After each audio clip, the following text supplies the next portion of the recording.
ओम श्री परमात्मने नमः। अथ द्वितीयो अध्याय। संजय बोले, उस प्रकार करुणा से व्याप्त और आंसुओं से पूर्ण तथा व्याकुल नेत्रों वाले शोक युक्त उस अर्जुन के प्रति भगवान मधुसूदन ने यह वचन कहा।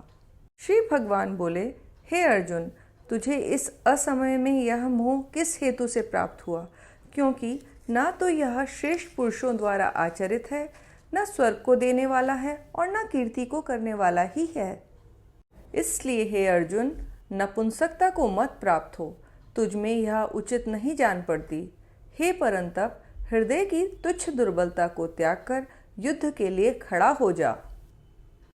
अर्जुन बोले, हे मधुसूदन, मैं रणभूमि में किस प्रकार बाणों से भीष्म पितामह और द्रोणाचार्य के विरुद्ध लड़ूंगा, क्योंकि हे अरिसूदन, वे दोनों ही पूजनीय हैं।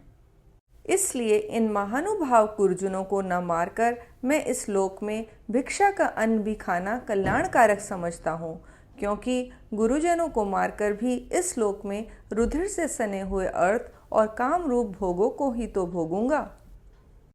हम यह भी नहीं जानते कि हमारे लिए युद्ध करना और न करना, इन दोनों में से कौन सा श्रेष्ठ है, अथवा यह भी नहीं जानते कि उन्हें हम जीतेंगे या हमको वही जीतेंगे। और जिनको मारकर हम जीना भी नहीं चाहते, वे ही हमारे आत्मीय धृतराष्ट्र के पुत्र हमारे मुकाबले में खड़े हैं। इसलिए कायरता रूप दोष से उपहत हुए स्वभाव वाला तथा धर्म के विषय में मोहित चित हुआ मैं आपसे पूछता हूँ कि जो साधन निश्चित कल्याणकारक हो वह मेरे लिए कहिए, क्योंकि मैं आपका शिष्य हूँ। इसलिए आपके शरण हुए मुझको शिक्षा दीजिए। क्योंकि भूमि में निष्कंटक धन धान्य संपन्न राज्य को और देवताओं के स्वामी पने को प्राप्त होकर भी मैं उस उपाय को नहीं देखता हूँ जो मेरी इंद्रियों के सुखाने वाले शोक को दूर कर सके। संजय बोले, हे राजन, निद्रा को जीतने वाले अर्जुन अंतर्यामी श्री कृष्ण महाराज के प्रति इस प्रकार कहकर फिर गोविंद भगवान से युद्ध नहीं करूँगा यह स्पष्ट कहकर चुप हो गए। हे भरतवंशी धृतराष्ट्र, अंतर्यामी श्री कृष्ण महाराज दोनों सेनाओं के बीच में शोक करते हुए उस अर्जुन को हंसते हुए से यह वचन बोले। श्री भगवान बोले, हे अर्जुन, तू न शोक करने योग्य मनुष्यों के लिए शोक करता है और पंडितों के से वचनों को कहता है, परंतु जिनके प्राण चले गए हैं उनके लिए और जिनके प्राण नहीं गए हैं उनके लिए भी पंडित जन शोक नहीं करते। ना तो ऐसा ही है कि मैं किसी काल में नहीं था, तू नहीं था, अथवा ये राजा लोग नहीं थे, और ना ऐसा ही है कि इससे आगे हम सब नहीं रहेंगे। जैसे जीवात्मा की इस देह में बालकपन, जवानी और वृद्धावस्था होती है, वैसे ही अन्य शरीर की प्राप्ति होती है। उस विषय में धीर पुरुष मोहित नहीं होता। हे कुंती पुत्र, सर्दी, गर्मी और सुख दुख को देने वाले इंद्रिय और विषयों के संयोग तो उत्पत्ति विनाशशील और अनित्य हैं। इसलिए हे भारत, उनको तू सहन कर। क्योंकि हे पुरुष श्रेष्ठ, दुख सुख को समान समझने वाले जिस धीर पुरुष को ये इंद्रिय और विषयों के संयोग व्याकुल नहीं करते, वह मोक्ष के योग्य होता है।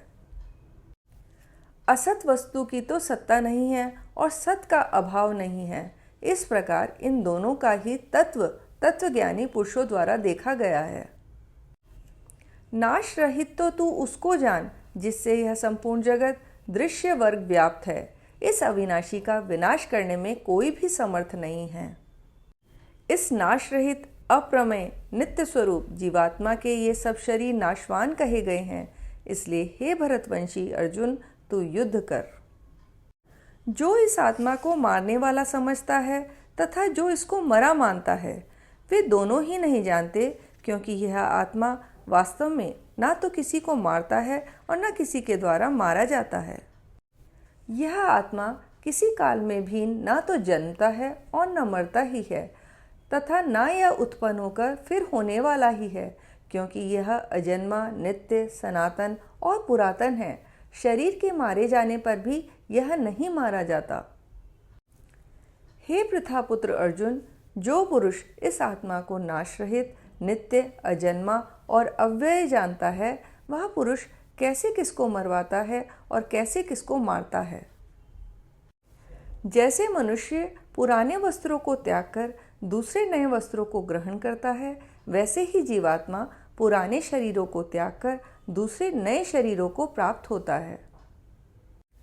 इस आत्मा को शस्त्र नहीं काट सकते, इसको आग नहीं जला सकती, इसको जल नहीं गला सकता और वायु नहीं सुखा सकता, क्योंकि यह आत्मा अच्छेद्य है। यह आत्मा अधाह्य, अक्लेद्य और निसंदेह अशोष्य है तथा यह आत्मा नित्य, सर्वव्यापी, अचल, स्थिर रहने वाला और सनातन है। यह आत्मा अव्यक्त है, यह आत्मा अचिंत्य है और यह आत्मा विकार रहित कहा जाता है। इससे हे अर्जुन, इस आत्मा को उपर्युक्त प्रकार से जानकर तू शोक करने को योग्य नहीं है, अर्थात तुझे शोक करना उचित नहीं है।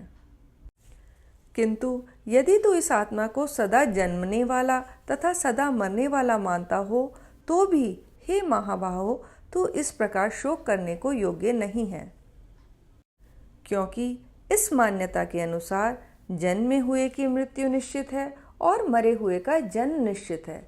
इससे भी इस बिना उपाय वाले विषय में तू शोक करने को योग्य नहीं है। हे अर्जुन, संपूर्ण प्राणी जन्म से पहले अप्रकट थे और मरने के बाद भी अप्रकट हो जाने वाले हैं, केवल बीच में ही प्रकट हैं। फिर ऐसी स्थिति में क्या शोक करना है? कोई एक महापुरुष ही इस आत्मा को आश्चर्य की भांति देखता है और वैसे ही दूसरा कोई महापुरुष ही इसके तत्व का आश्चर्य की भांति वर्णन करता है तथा दूसरा कोई अधिकारी पुरुष ही इसे आश्चर्य की भांति सुनता है और कोई कोई तो सुनकर भी इसको नहीं जानता। हे अर्जुन, यह आत्मा सबके शरीरों में सदा ही अवध्य, जिसका वध न किया जा सके, है। इस कारण संपूर्ण प्राणियों के लिए तू शोक करने के योग्य नहीं है तथा अपने धर्म को देखकर भी तू भय करने योग्य नहीं है, अर्थात तुझे भय नहीं करना चाहिए, क्योंकि क्षत्रिय के लिए धर्मयुक्त युद्ध से बढ़कर दूसरा कोई कल्याणकारी कर्तव्य नहीं है। हे पार्थ, अपने आप प्राप्त हुए और खुले हुए स्वर्ग के द्वार रूप इस प्रकार के युद्ध को भाग्यवान क्षत्रिय लोग ही पाते हैं।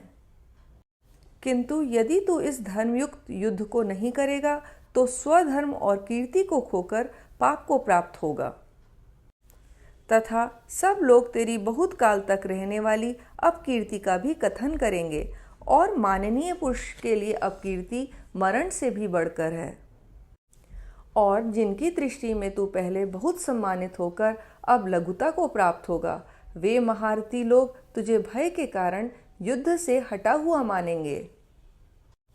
तेरे वैरी लोग तेरे सामर्थ्य की निंदा करते हुए तुझे बहुत से न कहने योग्य वचन भी कहेंगे। उससे अधिक दुख और क्या होगा? या तो तू युद्ध में मारा जाकर स्वर्ग को प्राप्त होगा अथवा संग्राम में जीतकर पृथ्वी का राज्य भोगेगा। इस कारण हे अर्जुन, तू युद्ध के लिए निश्चय करके खड़ा हो जा। जय पराजय, लाभ हानि और सुख दुख को समान समझकर उसके बाद युद्ध के लिए तैयार हो जा। इस प्रकार युद्ध करने से तू पाप को नहीं प्राप्त होगा। हे पार्थ, यह बुद्धि तेरे लिए ज्ञान योग के विषय में कही गई और अब तू इसको कर्म योग के विषय में सुन। जिस बुद्धि से युक्त हुआ तू कर्मों के बंधन को भली भांति त्याग देगा, अर्थात सर्वथा नष्ट कर डालेगा। इस कर्म योग में आरंभ का अर्थात बीज का नाश नहीं है और उल्टा फल रूप दोष भी नहीं है, बल्कि इस कर्म योग रूप धर्म का थोड़ा सा भी साधन जन्म मृत्यु रूप महान भय से रक्षा कर लेता है। हे अर्जुन, इस कर्म योग में निश्चयात्मिका बुद्धि एक ही होती है, किंतु अस्थिर विचार वाले विवेकहीन सकाम मनुष्यों की बुद्धियां निश्चय ही बहुत भेदों वाली और अनंत होती हैं। हे अर्जुन, जो भोगों में तन्मय हो रहे हैं, जो कर्म फल के प्रशंसक वेद वाक्यों में ही प्रीति रखते हैं, जिनकी बुद्धि में स्वर्ग ही परम प्राप्य वस्तु है और जो स्वर्ग से बढ़कर दूसरी कोई वस्तु ही नहीं है, ऐसा कहने वाले हैं, वे अविवेकी जन इस प्रकार की जिस पुष्पित अर्थात दिखाऊ शोभायुक्त वाणी को कहा करते हैं, जो कि जन्म रूप कर्म फल देने वाली एवं भोग तथा ऐश्वर्य की प्राप्ति के लिए नाना प्रकार की बहुत सी क्रियाओं का वर्णन करने वाली है, उस वाणी द्वारा जिनका चित्त हर लिया गया है, जो भोग और ऐश्वर्य में अत्यंत आसक्त हैं, उन पुरुषों की परमात्मा में निश्चयात्मिका बुद्धि नहीं होती। हे अर्जुन, वेद उपर्युक्त प्रकार से तीनों गुणों के कार्य रूप समस्त भोगों एवं उनके साधनों का प्रतिपादन करने वाले हैं। इसलिए तू उन भोगों एवं उनके साधनों में आसक्तिहीन, हर शोक आदि द्वंद्वों से रहित नित्य वस्तु परमात्मा में स्थित योग, अप्राप्य की प्राप्ति का नाम योग है, क्षेम को प्राप्त वस्तु की रक्षा का नाम क्षेम है, न चाहने वाला और स्वाधीन अंतःकरण वाला हो। सब ओर से परिपूर्ण जलाशय के प्राप्त हो जाने पर छोटे जलाशय में मनुष्य का जितना प्रयोजन रहता है, ब्रह्म को तत्व से जानने वाले ब्राह्मण का समस्त वेदों में उतना ही प्रयोजन रह जाता है। तेरा कर्म करने में ही अधिकार है, उसके फलों में कभी नहीं। इसलिए तू कर्मों के फल का हेतु मत हो तथा तेरी कर्म न करने में भी आसक्ति न हो। हे धनंजय, तू आसक्ति को त्याग कर तथा सिद्धि और असिद्धि में समान बुद्धि वाला होकर योग में स्थित हुआ कर्तव्य कर्मों को कर। समत्व, जो कुछ भी कर्म किया जाए उसके पूर्ण होने और न होने में तथा उसके फल में संभाव रहने का नाम समत्व है, ही योग कहलाता है। इस समत्व रूप बुद्धि योग से सकाम कर्म अत्यंत ही निम्न श्रेणी का है। इसलिए हे धनंजय, तू समबुद्धि में ही रक्षा का उपाय ढूंढ, अर्थात बुद्धि योग का ही आश्रय ग्रहण कर, क्योंकि फल के हेतु बनने वाले अत्यंत दीन हैं। समबुद्धि युक्त पुरुष पुण्य और पाप दोनों को इसी लोक में त्याग देता है, अर्थात उनसे मुक्त हो जाता है। इससे तू समत्व रूप योग में लग जा। यह समत्व रूप योग ही कर्मों में कुशलता है, अर्थात कर्म बंधन से छूटने का उपाय है। क्योंकि समबुद्धि से युक्त ज्ञानीजन कर्मों से उत्पन्न होने वाले फल को त्याग कर जन्म रूप बंधन से मुक्त हो निर्विकार परम पद को प्राप्त हो जाते हैं। जिस काल में तेरी बुद्धि मोह रूप दलदल को भली भांति पार कर जाएगी, उस समय तू सुने हुए और सुनने में आने वाले इस लोक और परलोक संबंधी सभी भोगों से वैराग्य को प्राप्त हो जाएगा। भांति भांति के वचनों को सुनने से विचलित हुई तेरी बुद्धि जब परमात्मा में अचल और स्थिर ठहर जाएगी, तब तू योग को प्राप्त हो जाएगा, अर्थात तेरा परमात्मा से नित्य संयोग हो जाएगा। अर्जुन बोले, हे केशव, समाधि में स्थित परमात्मा को प्राप्त हुए स्थिर बुद्धि पुरुष का क्या लक्षण है? वह स्थिर बुद्धि पुरुष कैसे बोलता है, कैसे बैठता है और कैसे चलता है? श्री भगवान बोले, हे अर्जुन, जिस काल में यह पुरुष मन में स्थित संपूर्ण कामनाओं को भली भांति त्याग देता है और आत्मा से आत्मा में ही संतुष्ट रहता है, उस काल में वह स्थित प्रज्ञ कहा जाता है। दुखों की प्राप्ति होने पर जिसके मन में उद्वेग नहीं होता, सुखों की प्राप्ति में जो सर्वथा निस्पृह है तथा जिसके राग, भय और क्रोध नष्ट हो गए हैं, ऐसा मुनि स्थिर बुद्धि कहा जाता है। जो पुरुष सर्वत्र स्नेह रहित हुआ उस शुभ या अशुभ वस्तु को प्राप्त होकर न प्रसन्न होता है और न द्वेष करता है, उसकी बुद्धि स्थिर है।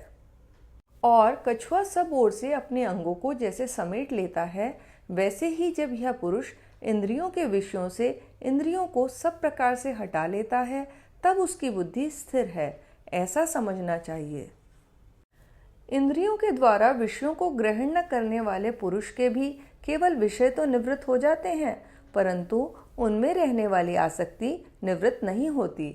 इस स्थित प्रज्ञ पुरुष की तो आसक्ति भी परमात्मा का साक्षात्कार करके निवृत्त हो जाती है। हे अर्जुन, आसक्ति का नाश न होने के कारण ये प्रमथन स्वभाव वाली इंद्रियां यत्न करते हुए बुद्धिमान पुरुष के मन को भी बलात् हर लेती हैं। इसलिए साधक को चाहिए कि वह उन संपूर्ण इंद्रियों को वश में करके समाहित चित हुआ मेरे परायण होकर ध्यान में बैठे, क्योंकि जिस पुरुष की इंद्रियां वश में होती हैं, उसी की बुद्धि स्थिर हो जाती है। विषयों का चिंतन करने वाले पुरुष की उन विषयों में आसक्ति हो जाती है, आसक्ति से उन विषयों की कामना उत्पन्न होती है और कामना में विघ्न पड़ने से क्रोध उत्पन्न होता है। क्रोध से अत्यंत मूढ़ भाव उत्पन्न हो जाता है। मूढ़ भाव से स्मृति में भ्रम हो जाता है।